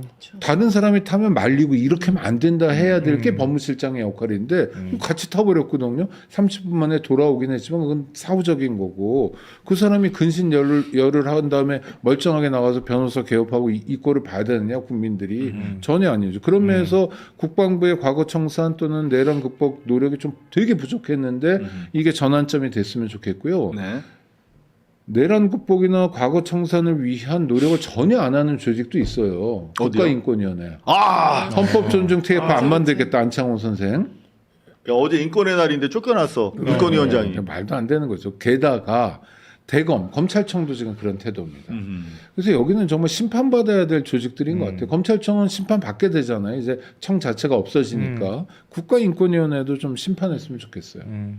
어떻게 그 인권연대에서 접수하면 안 돼요? 아니, 저는 공직을 안 하기로 다짐하고 있어서. 그 지금 임기 때문에 그런 거잖아요. 아니 근데 그거는 뭐 여러 가지 방법 없나요? 많아요. 대통령이 방미통리 같은 것도 있고 그 다음에 진실과 화해를 위한 과거사정리위원회도 근데 여태까지 나온 것만 해도 법 개정을 충분히 통해서 파면 사안이 되는 것 같은데. 네, 법 개정을 통해서 없앴어요. 그리고 아니 법까지 안 가도 대통령 인사권 행사하면 안 돼요? 임기를 법으로 보장하고 보장해가지고 있었어요. 왜냐하면 인권의 독립성이 중요해서 네. 그래서 인사로 어떻게 할 방법은 없어요. 그래서 아쉽지만 근데 국가인권위원회 지금 전혀 역할을 못해서 없는 사람들 입장에서는 답답한 거거든요. 네. 그러면 국회에서 이를테면 인권위원회법을 개정해가지고 또는 법을 없애고 새로운 조직을 만들면 되죠. 방미통위가 그런 거잖아요. 진화위도 진실화해를 위한 과거정리위원회도 그렇게 했거든요. 그런 모델도 있다는 거예요. 하려면. 네. 좀 그렇게 좀 해주세요. 제가 국회의원 아니죠. 네, 하여튼 아니 인권 단체들이 앞장서서 의견을 그렇게 모아달라고. 줘. 근데 인권 단체들은 대체로 그런 의견으로 모아져 있어요. 아 그래요? 네, 그런데 그러나 왜 안 움직여요? 아니 선례가 될 수도 있어요. 왜냐하면 맞아요. 지금은 우리가 그렇게 한다 해도 의도도 좋고 다 좋은데 안창호, 뭐 김용원 이런 정말 작자들을 내모는 건 좋은데 내란 때 윤석열의 인권만 챙겨줬던 사람들이잖아요. 그러니까. 그런데 만약 윤석열 1, 2, 3 뭐 이런 사람들이 또 오면 이게 또 선례가 되지 않냐 해서 좀 음. 심사숙고하는 중이죠. 근데 다른 그건 데- 쓰지 다른 데는 민주주의가 너무 않으면 힘든 것 좋을- 같아요. 다른 데는 힘들죠. 성격과 기관명을 바꿔서라도 음. 그게 본질은 아니라 하더라도 박미통이도 막 그 이진숙 한 명 쫓아내기 위해서 그렇게 했다고 생각하진 않지만 근데 어찌 됐든 결과적으로는 그런 거 아니에요? 이진숙을 내보내는 상황이 온 건데 이준석 국가 내보내려고 그런 것 같은데 제가 볼 땐. 아니 근데 기구 개편도 같이 했잖아요. 그동안에 뭐 논란도 많이 있었고 역할이라든가 이런 거 유료 방송이나 이런 것도 박미통이 산하로 들어갔잖아요. 근데 지금 국가인권위원회는 어떻게 건드리기가 굉장히 애매해요. 그러니까 여하튼 국가인권위원회가 좀 가지고 있는 상징성이 너무 형님 좀 크기도 연구 좀 하고. 해봐 주시고요. 그래도 다행은 네. 김용원이라고 있잖아요. 네. 뭐 이상한 사람. 위원. 네, 위원. 내년 2월에 임기가 끝납니다. 아 그나마 그러면 그래도- 안창호 그래도 위원장 안창호가 되겠네. 주범인데 뭐. 내년 2월에 어떤 일이 벌어지냐면 숫자가 역전돼요. 아 그러니까 그 안창호 편이 소수가 돼서 진짜. 2월부터는 이제 새로운 상임위원이거든요. 아 그 말씀 빨리 해주시지 그랬어요. 그러면 괜히 굳이 그렇게 하지 국회에다가 않아도 뭐 된다고. 뭐 하지 않. 아니, 그러니까 안창호를 겨냥해서 법 개정도 있고 여러 가지 해법은 있다는 거고, 네. 그러나 안창호는 이제 좀 어려워지는 거죠. 위원장으로서 혼자서 후위 독단적으로 할 수 있는 하겠지만 여지가 좀 줄어들겠지. 위원회 네. 구도기 때문에 뭐 그렇지. 결정할 때는 안창호 마음대로 못 할 수 있죠. 이제. 네. 저런 사람들은 빨리 이혼을 했으면 철면피라서 좋겠네. 그만두지도 않아. 김용석도 철면피라서 그만두지도 철면피죠. 않는다고요. 그리고 언론재단도 제가 마찬가지예요. 아니, 언론재단이 지금 여전히 내년 거기도 맞아 한 1월인가 2월부터 이제 사람이 바뀌기 시작하는데 위원장인 거는 내년 7월인가까지 계속 가야 돼요. 김효재. 네. 저는 국가인권위원회가 이사를 했어요. 명동으로 10년 네, 됐다는데 거기 네. 청사에 처음 가봤고 10년 동안 못 가봤는데. 명동 성당 맞은편에. 근데 맞은편에 거기 위원장실은 15층인데 못 가고 14층까지만 가봤거든요. 회의실에. 거기서 남산을 보는 뷰가 아름다워요. 남산이 보여요? 보이는 게 아니라 보이는데요. 남산을 하나도 안 가려요. 앞 건물들이 다 밑에 깔고 있어서. 그냥 남산이야? 액자. 네, 완전히 다 들어와요. 야, 그래서 딱 드는 생각, 야, 여기 들어오면 그만두기 싫겠다. 집에서 놀다가 뭐 아니면 법무법인가 안창호 있다가. 실드 쳐주는 거예요? 아니죠. 그런 마음이 들 거라는 거죠. 못된 마음이. 못된 마음이. 자, 업무 보고가 있었는데 저는 진짜 저한테 무슨 뭐 이재명 뭐 빠냐 뭐 맨날 빨아주냐 이런 얘기 하지 마세요. 오늘 제가 웬만하면 이 얘기 안 하려고 그랬는데 여러분들 진짜 보세요. 이재명 TV나 KTV 들어가서 오늘 대통령 각 부처 업무 보고를 받았거든. 와 진짜 감동했어요. 저는. 네. 그러니까 국무회의 수준이 아니야. 그 뭐 기재부와 뭐 국가 국가데이터처 그리고 뭐 그 또 그 예하 그 외곽 단체들이 많더라고 공공기관들이. 많죠. 완초 근데 산업도 많고. 하나하나 아주 디테일한 업무를 다 장악해가지고 그걸 지적하고 이렇게 저렇게 그 제가 핵심적인 내용만 있으면 좀 보여드리고 싶은데 그냥 내내 두세 시간 내내 너무 다 핵심적인 내용이라 제가 어떻게 간추릴 수가 없어요. 능력 바뀝니다. 밤에 들어가서 좀 봐야 되겠네요. 이러면 공무원들이 되게 좋아요. 준비하는 건 되게 어려운데 네. 지시가 구체적이면은 어떻게 행동하는지 알려주는 거거든요. 다 파악하고 있어. 다 알아. 네. 그럼 공무원들이 어떻게 그럴 수 있지? 굉장히 겁을 먹으면서도 일하기가 진짜 좋아. 이러면. 그렇죠. 오히려 명확한 방향을 지시해 주잖아. 그대로 하면 되는 건데. 윤석열처럼 500명 올리면은 좀 더. 뭐 얼마나 올리면 좋겠어. 2,000! 1,000명 가져가니까 그거 하면 그거 가지고 안 될 텐데 그러고 가져가가지고 확 욕먹고 몇 번씩이나 하고는 그럼 근거는 어디 있어? 근거 만드느라고 또 죽을 똥 싸고 이렇게 하는 거하고 완전 차원이 다른 거예요. 여러분들 저는 꼭 좀 다른 봐주세요. 시대에 살고 걱정은 있는 있어요. 거야. 뭔데요? 그러니까 대통령이 이렇게 네, 말씀하세요. 잘 챙기고 이런 건 너무너무 좋은데 네. 밤 12시, 그다음 아침 7시, 7시간 동안 주무셨으면 좋겠어요. 아무것도 안 하고. 정말. 왜냐하면 이제 한계에 부닥칠 것 같아요. 나중에 되면 건강이. 아유, 목장님하고 밤에 텔레그램 주고받고 아니, 그런 건 아니고. 관계라고. 네, 아니에요. 무슨 소리야? 뭔 소리예요? 네. 설마. 네. 하여튼 그래서 저는 좀 좀 쉬어가면서 호흡 조절도 했으면 좋겠다. 매우 중요한 시기이긴 하지만 이게 마라톤처럼 5년을 달려야 되는 일이기 때문에 좀 뭐 오가다 뵈면 주변에서 MBC 사실은 이상호입니다 그러면서 한 말씀 해주세요. 이거 말 실수한 거였다니까요. 아니 그러니까요. 네. 인상적이어서 그래요. 자꾸 떠올라서. 아 근데 그때 아 약간 이거 좀 떠난 지가 떨렸어. 언제인데 아직도 솔직히 안 내가 까먹었어. 웬만하면 기자회견에서 안 떠는데 네. 그날 사실 안 좋은 일이 많이 있었어요. 아. 김남국 그 비서관 네. 일도 있었고 그날인가요? 네. 뭐 그다음에 아시다시피 내란 특검법 내란 특별부와 관련해 가지고 뭐 이런저런 일들이 많아 가지고 이 얘기를 내가 먼저 질문을 해야겠다. 보통은 제가 후배들 다 끝나면 네네 마지막에 마지막에 하거나 아니면 뭐 질문 잘못된 거 있으면 애들 좀 혼내주거나 그렇게 하면서 질문했는데 내가 먼저 해야지 그러면서 이제 작정을 하고 이제 요러면서 있는데 갑자기 날 딱 시키더라고. 그러니까. 그래서 MBC 아이고 이렇게 됐던 거지. 이해해 주시고요. 자 저는 지금 이재명 TV에 들어와 있습니다, 여러분들. 요게 1시간 56분, 2시간 가까이 방송이 생으로 진행이 됐어요. 이게 이제 1시 반에 시작된 행사인데 거의 4시 가까이 끝났고 4시부터 또 지금까지 계속되고 있어요. 그러니까 그 1시 반 타임은 기재부와 말씀드렸던 국가데이터처. 국가데이터처가 옛날 그 부서가 아니야. 통계청이 아니야. AI 시대에 되게 중요한 부처가 된 거야. 그리고 이제 4시부터 시작되는 농림부 등인데 요것도 이제 아마 엄청 재밌을 겁니다. 여러분 꼭 좀 봐주시고 여러분들이 주권자가 된 느낌을 확 받으실 수 있어요. 핵심적인 부분만 제가 잠깐만 이런 분위기였다. 그러니까 훨씬 더 디테일하고 디테일이 세부적인 거지. 디테일하면서 아주 핵심적인 걸로 바로 잡아서 새롭게 길을 열어갈 수 있는 그런 지적 사항들을 계속 아이디어를 제시합니다. 그리고 이런 경우는 또 다른 또 재미있는 포인트예요. 보세요. 아래 한글 문제를 어떻게 할 거냐. 그 PDF 파일로 일반적인 거는 PDF 파일로 하면 다 아닌데, 익히는 이거? 를 다시 또 한국 통 정원이 170명인데 아, 여기. 4명밖에 없는데 이유가 뭔가요?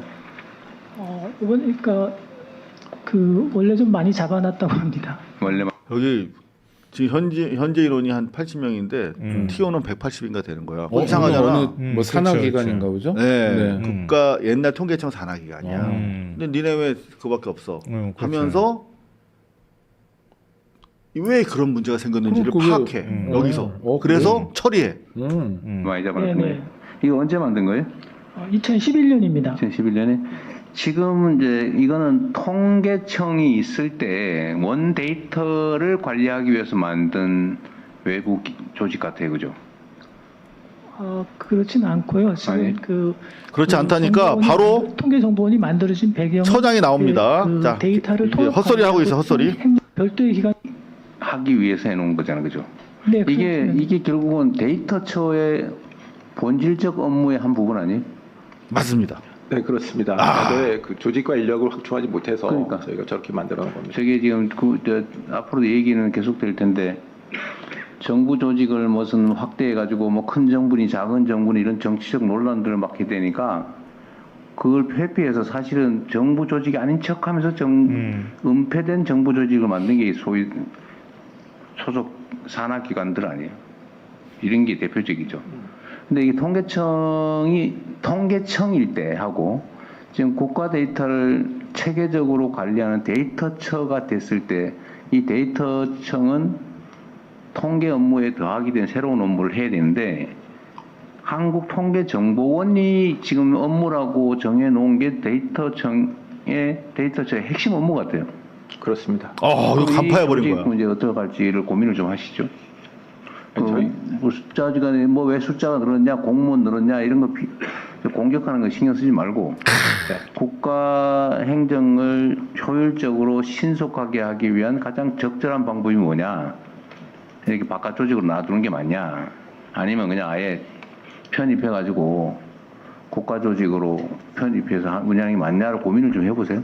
네, 대통령님 저희가 그 업무 보고 자료도 있는데요. 있어요. 이게 이미 저희가 데이터 다 파악하고 있어 강화 대통령이. 기관으로. 자 이런 식으로 하나하나 물꼬를 다 틉니다. 어떻게 하고 있었어? 오케이. 자 근데 이게 국민 주권 시대에 맞아? 이렇게 하면 어때? 이런 거 있잖아. 그럼 다 바꿔줘. 원포인트 레슨을 해주는 거야 다. 그리고 사실 예를 들어서 데이터처 통계청 네. 예전에 대통령은 청은 보지도 않았지만 예? 청이나 청 아래까지 다 봐. 네. 근데 그거보다 훨씬 더 큰 조직이, 그거보다 훨씬 더 많은 인력이 그 뒤에 다 있거든요. 산하기관에. 거긴 보이지도 않아요. 기재부 장관만 보면 되잖아요. 그것도 뭐 해오는 얘기 몇 마디, 알았어. 이 정도인데 그 뒤를 보고 있다는 거는 놀랍네. 행정의 다리를 갔네요. 네. 네. 근데 지금 이게 책상하고 의자 배치도 굉장히 재밌네요. 아, 어떤 점요? 좋네요. 대통령이 하는 야. 회의에서 이렇게 빼곡하게 책상하고 의자 갖다 놓고 네. 보통 이런 책상 쓰지도 않는데 그러니까 저는 진짜 거. 새로운 굉장히 정부네. 실무적으로 이렇게 해놨네. 되게 뛰어난 관찰력이시네요. 네. 제가 3개월 전에 똑같은 거 지적했는데 뭐예요? 그러면 저는 고발뉴스 따라한 사람이에요. 아니 이럴 때는 알면 됐어요. 이래요. 뭐라고 대답하세요?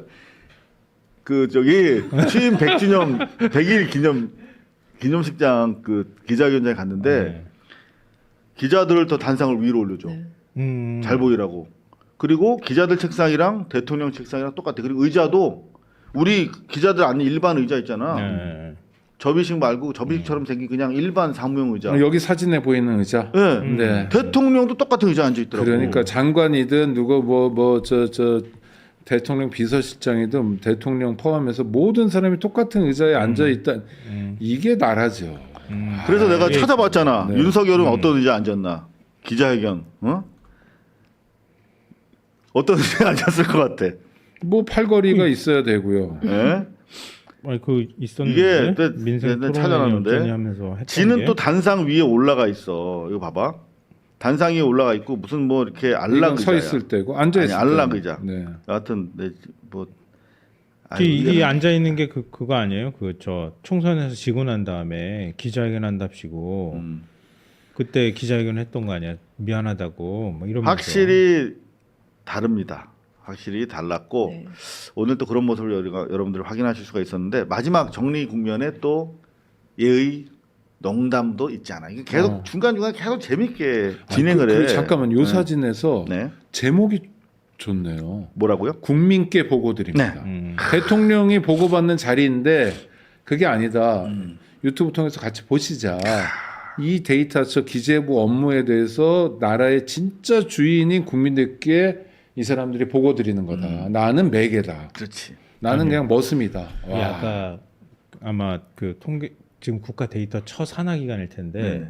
대통령을 직접 대면해서 보고하는 건 처음일 거예요. 처음 봤겠지. 기관 설립 이후에 아마 그렇지. 처음일 거야. 네. 왜냐면 보통의 경우에는 국가 데이터 처도 아마 대통령 보기 어려울 거거든요. 그렇죠. 국가 데이터 처를 관할하고 있는 게 아마 기재부면 기재부에서는 국가 데이터 처에 자료 받아가지고 사무관급이 이래라 저래라 할 거거든. 그렇죠. 그렇지. 자 마무리하는 거 한번 보시겠습니다. 원래 하락하면 안 합니다. 그래서 우리 재정 차관보가 최근에 오늘 자 이거 재미없으니까 넘어갈게요. 그 이제 마지막에 국무총리가 정리를 합니다. 만기 구조를 좀 바꾸거나 국무총리가 정리했어요. 대통령의 철학을 이거는 이제 텍스트로 정리해 드릴게요. 저 계속 보면서 제가 2시간 동안 타이프를 쳐가지고 손이 좀 얼얼합니다. 아이고. 근데 인수위 없이 출범해서 내년에 이제 본격적으로 우리 성과를 내야 된다 우리 정부는. 그래서 대통령의 그 국정 원리와 철학을 공유하자고 여러분들과 함께 했다. 내년에 폭발적으로 국운을 상승시키자 이런 얘기를 쭉 합니다. 근데 대통령의 철학을 딱 정리합니다. 현장을 챙겨라. 철학 1. 리스크 미리 관리해라. 철학 2. 그다음에 투명하게 해라. 철학 3. 그다음에 일이 되게 해라. 철학 4. 속도가 중요하다. 이 네 가지를 다시 재차 3차 확인해 주는 총리의 센스. 그리고 마지막 대통령이 실장을 챙깁니다. 실장이 챙기는데 그냥 챙기는 게 아닙니다. 자, 한번 보시죠. 어디 있습니까? 이게 워낙 이게 영상이 길어가지고 제가 미처 못 잘랐습니다. 용서하십시오. 여기입니다. 여기. 금액이 크고 그러면 또 제가 말 끝내기 전에요. 우리 비서실장도 고향 왔는데 한 말씀 하시지. 세종이니까. 훈시경 땅 산 거 아니야?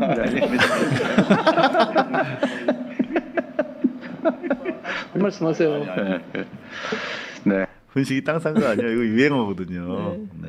죄송합니다. 몰랐습니다. 어디 무슨 개그 콘서트 이런 데 저 다스베이더 나가가지고 네. 이게 되게 웃긴 사람이야. 이 강훈식 이 양반이. 비서실장이 네네. 그래서 이제 강훈식 비서실장이 옛날 저 뭐 집회하고 그럴 때마다 같이 나가자고 그러면은 아이고 뭐 저 훈식이 뭐 서울에 땅 산 거 아니요? 뭐 이러면서 자기 친구들이 뭐 그렇게 농을 걸었다고 그때 그거를 대통령이 봤군요. 본 그러면. 거지. 어. 네. 자 제가 하니까 재미없네요. 네. 또 굉장히 인상 깊은 게요. 네. 그러니까 이재명 대통령에 대해서 망기칠랍니다. 걱정하는 목소리가 있어요. 왜냐하면 장관도 있고 총리도 있는데 대통령이 직접 나서가지고 이렇게 해버리면 국정 운영이 이게 잘 되는 건 아니다. 이렇게 하면 이런 걸 우려하는 목소리가 있거든요. 근데 마지막에 정리해 주셨잖아요. 왜 이재명 대통령이 지금 이렇게 직접 챙기느냐. 그걸 보여주는 거잖아요. 그러니까 이재명 정부의 그 국정은 이렇게 된다. 또 앞으로 정말 폭발적으로 뭔가를 내기 위해서 이제는 그 철학이나 이런 것도 확실하게 맨 밑바닥까지 빨리 공유하자. 그리고 일이 되게 하자. 이런 것들을 지금 이 시점에서 공유하지 않으면 앞으로 임기 4년 너무 짧잖아. 남았잖아요. 그죠? 그러니까 할 수 있는 시간들이 더 있단 말이에요. 그러니까 그때 뭔가 국가기관들이 한꺼번에 이렇게 한 방향으로 쫙 움직일 수 있는 그런 계기를 만들고 싶어 했던 것 같아요. 그러니까 매번마다 이렇게 하긴 제가 볼 때는 어려울 거거든요. 힘이 딸려서라도 못해. 매년마다 이거 어떻게 해? 이렇게. 제 생각엔 매년 할 것 같은데. 그러니까요. 6개월을? 그러면 1년에 6개월을 이렇게 한다고요, 대통령이? 아니 그게 아니라 업무 보고 이게 이제 국민 보고 대회 같은 경우 이게 네. 연말 업무 보고 대회인 거예요. 원래 6개월밖에 안 됐기 때문에. 땡겨가지고. 네. 근데 이걸 지금 전 기관들을 다니면서 할 거란 말이에요. 앞으로 6개월 동안 할 거란 말이에요. 아니 제가 오늘이랑 알기로는 내일만 그렇다고- 해요. 예? 오늘이랑 내일까지만 해요. 그래요? 네. 더 한다는 걸로 알고 있는데 서울 제가. 부산까지 해서 딱 끝. 끝이에요? 네. 더 하는 걸로 알고 있는데 아닌가? 아 죄송합니다. 네. 출입 기자님한테 제가 지금 저- 네, 그러면 다행이고요. 저 대통령실 출입 기자거든요. 네. 네. 자 이렇게 하다 보니까 대통령 지지율이 간단치 않게 나옵니다. NBS 지표조사에 따르면 그래프만 살짝 보여드릴게요. 선생님께서는 이재명 대통령이 대통령으로서 일을 잘하고 있다고 생각하십니까? 잘못하고 있다고 생각하십니까? 62% 나왔습니다. 네, 요게 네. 쭉 거슬러 올라가면 지난 9월 첫째 주 수준으로 복원이 된 거예요. 세 달 만에. NBS 여론조사는 좀 박하지 않나요? 박하죠. 그리고 약간 뭐랄까 보수 과포집이 주로 되는. 이상호 기자는 62%라고 그랬는데 62%는 굉장히 놀랍죠. 네. 말이 안 통했습니다. 네, 죄송합니다. 아니, 제가 일제 잔재가 제가 남아 있어가지고 프로라고 이건 했네요. 조금 다른 얘기이기 때문에 네. 말씀드리자면 한국 갤럽하고 MBS가 거의 추이가 비슷해요. 그런 것 그러니까 같아요 요즘엔. 예, 네. 리얼미터 조사는 그건 ARS로 하는 거고 이거는 전화 면접으로 하기 때문에 리얼하고 숫자가 확연히 다르게 나오거든요. 네. 근데 리얼은 고관여층이 관여하고 있기 때문에 민주당하고 국민의힘 정당 지지율이 10%도 안 나고 막 이러거든요. 그러니까 이재명 대통령 지지율도 역시나 리얼이 짜게 나와요. 그러니까 오히려 그쪽이 더 과표지도 있을 가능성이 있어요. 보수 진영으로 보면.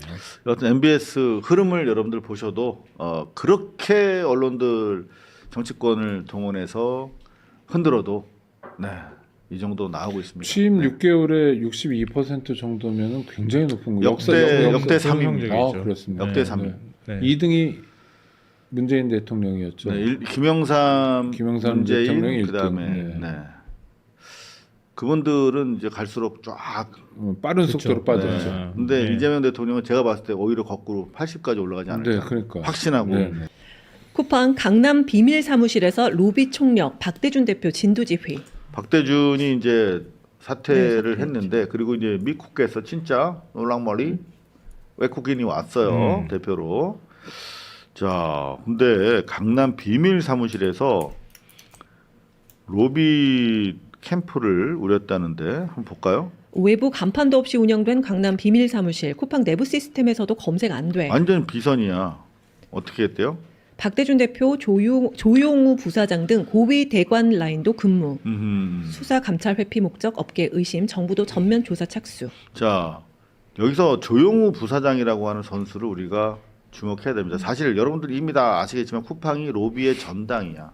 그래서 뭐 검찰도 그렇지만 지난번 사실은 상설특검 시작된 것도 이 로비 때문에 시작된 거 아니겠습니까? 네, 그쵸. 근데 그것도 이제 어미준이 해서 다 이제 그 수사가 돼야겠습니다. 검찰 라인의 로비 세력들도 중요한 거는 정무적 로비, 그러니까 국회 대관 로비가 되게 심했거든요.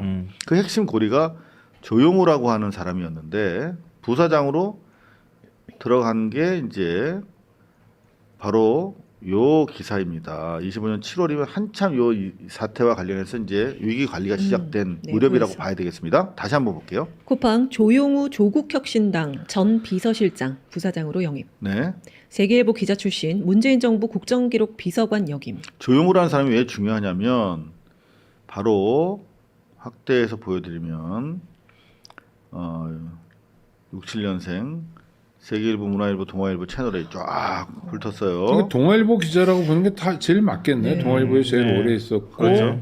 채널 A까지 있었으니까. 그리고 동아일보 사회부 차장, 정치부 차장 경력으로 대통령 선거 문재인 후보 선대위 공보실장을 했어요. 그리고 나서 대통령 당선 이후에 대통령 비서실의 국정기록 비서관. 이게 사실은 핵심 참모들이 하는 게 국정기록 비서관이거든요. 네.